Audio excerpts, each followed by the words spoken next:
Okay, concerned citizens, it's debate time. Come back here and sit down. This is important. Let's see if you're prepared. First, name the 10 Democratic presidential candidates who will be sharing the stage Thursday night. Give yourself a big pat on the back if you got 'em all. Light tap on the shoulder if you got 6 or 7. If you fail to remember Joe Biden, Elizabeth Warren and Bernie Sanders, just leave the room. Admit it, you're not going to watch this thing at all, are you? Those of you who have demonstrated your commitment should now recall the debate goes on for 3 hours. But there's lots to look forward to. Will Beto O'Rourke obey the Democratic National Committee ban on foul language? He's been using it a lot, particularly since the mass shooting in El Paso, when he laced into Donald Trump. He's been calling Mexican immigrants rapists and criminals. I don't know, like members of the press, what the expletive. Now this was totally understandable, given the terrible tragedy and Trump's appalling history of racism. However, it's one thing to blurt out a 4-letter word at a moment of great stress. It's another to have your campaign sell t-shirts that say repeatedly, "This is F***CKED up." And what about Joe Biden? Everybody's waiting to see if Biden will do something strange. Maybe refer to one of the questioners as Mom, or start telling stories about his adventures in AM***KSH unit in the Korean War, forgetting that was a TV series. So, we'll be watching to see if Biden bloops or Beto bleeps. Two deeply different matters, since so far in this campaign, swearing is pretty much the only area where O'Rourke is leading the pack. And nobody really cares that Biden accidentally called the president Donald Hump. Admit it, you chortled.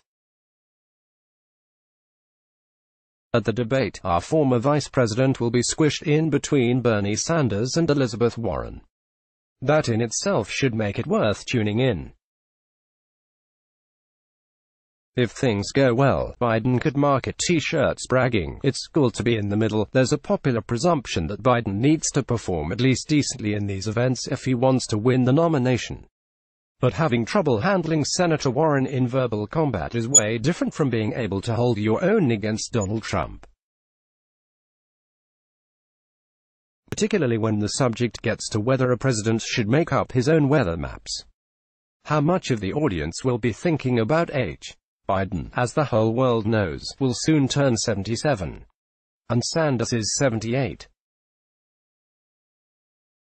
Warren is 70, but she campaigns like a maniac. Her record for posing for selfies with her fans has probably passed 45,000 by now.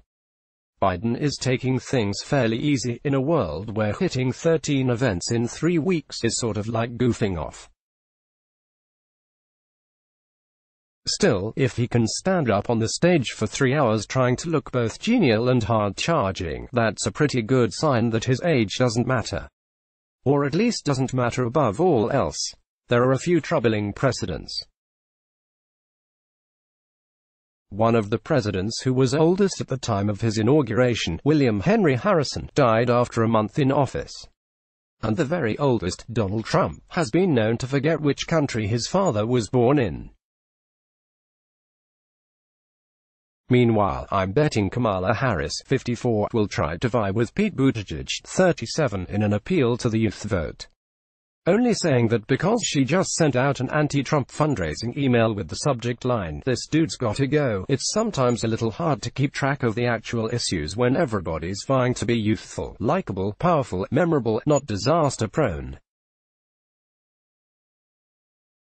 Warren and Biden's history of fighting over financial law will surely surface.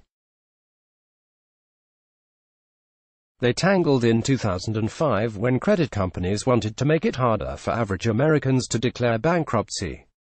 She sided with average Americans and he sided with, the banks. Which of them do you think will try to bring that up? Happy to report there will no longer be any questions in which everybody has to raise a hand. Do you think a mass murderer who once assaulted a beloved guard who was the sole support of 14 grandchildren should be allowed to vote? Yes or no? This is, of course, only one step in the long road toward next year. Another debate is coming in October, which will probably have even more people. Remember the other candidates. How many can you name? 5. Fantastic. 8. You're beginning to get me a little worried. One of them, Tom Steyer, has already qualified for the next round. He's the billionaire who keeps running ads saying that he's a better businessman than Donald Trump. What do you think about that? My cousin Fred, who runs a pickle stand, is a better businessman than Donald Trump. Is Steyer's slogan going to be, "What this country needs is a hedge fund manager in the White House"? See, just promise me I won't ever have to listen to Bill de Blasio. Have a great debate night. Probably a good idea to skip the drinking games. There have been some suggestions you should take a shot every time somebody says existential threat, but remember, we're talking about 3 hours here. The Times is committed to publishing a diversity of letters to the editor. We'd like to hear what you think about this or any of our articles. Here are some tips. And here's our email, letters@nytimes.com. Follow the New York Times opinion section on Facebook, Twitter @NightOpinion, and Instagram. Let's block ads. Why?